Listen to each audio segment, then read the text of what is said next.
Can you imagine what the Knight's going to do to her? What are you doing? No! You can't do this!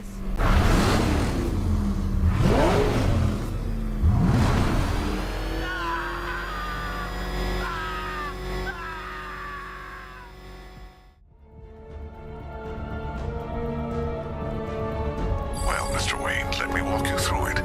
The outer and inner layers of the bodysuit are made of a titanium-dipped tri-weave. It's between those layers where things get interesting. Wayne Tech MR fluid hardens in response to impact. With this kind of shock absorption, you'll be able to put more force into your counterattacks. The liquid armor's more flexible than the fibers you're accustomed to as well. You can use that increased maneuverability to take out multiple foes in quick succession.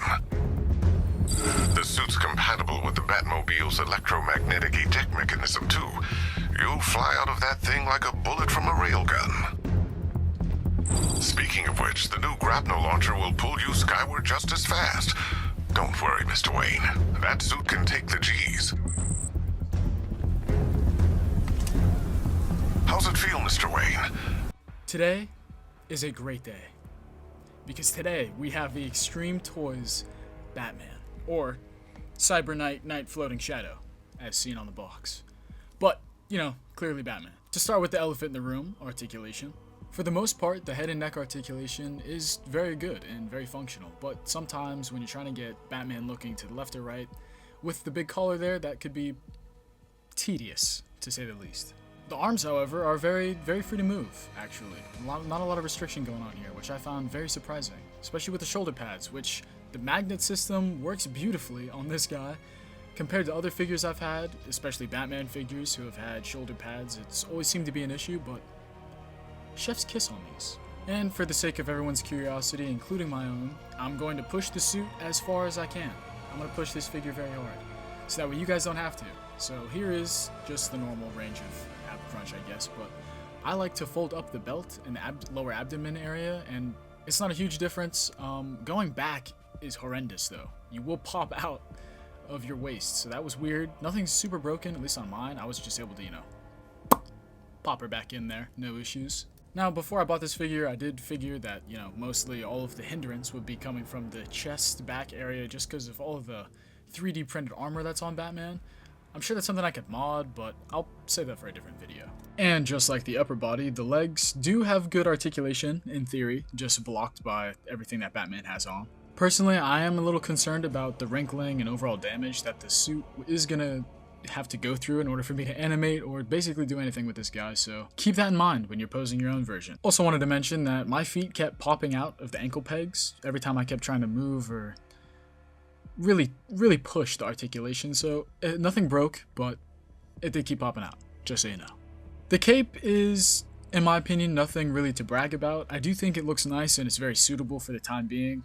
Personally, I'm probably going to look for someone to make a third-party version so I could get it just for a better feeling. But there is a lot of posability in here because they did add four wires. Very nice for animators. Just to take a closer look at the magic behind the shoulders, they just added a very small magnet into the shoulder itself under the costume, and then a small one into the shoulder pad. And it holds very well. It's very strong, it shifts around, and the use of magnets also in the Bat logo is perfect. I didn't think that these would work as well as they do, because everything fits, it's almost seamless, but still, I'd say incredibly well executed. Now, as far as accessories, he comes with a decent amount.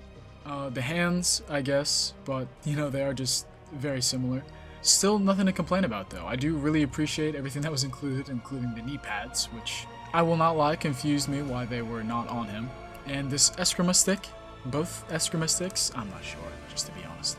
Now the grapple gun wasn't as fortunate to get its own little slot, so they just threw it on top of Batman and it broke in shipping. A little unfortunate, but I will live. Instant callback to the knees. This was a little weird to me. I think he looks honestly naked, knowing that these are supposed to be on him.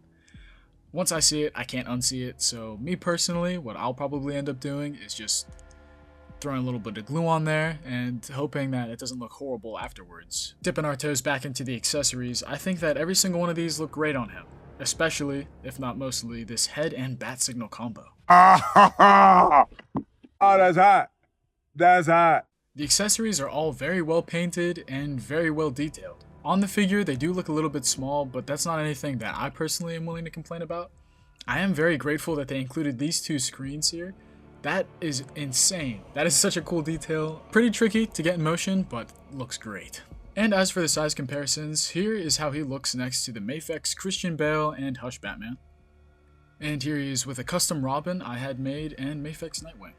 And a little fuzzy that keeps floating around the screen that I didn't notice till right now. Sticking with the Batman related characters, here is how he looks next to Mafex Catwoman and Joker. And for even more Mafex, here's how he looks next to Mafex Justice League Superman and Hush Superman.